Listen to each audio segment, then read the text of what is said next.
விருப்பம் வரும். உயர் திருவடி தொழ ஞான விருப்பம் வரும்.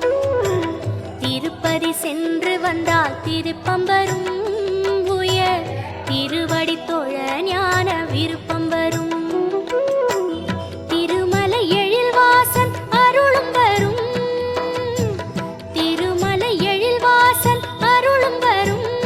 அந்த திருவளர்பதம் காண பொருளும் வரும். அந்த திருவளர்பதம் காண பொருளும் வரும். திருப்பதி சென்று வந்தால் திருப்பம் வரும்.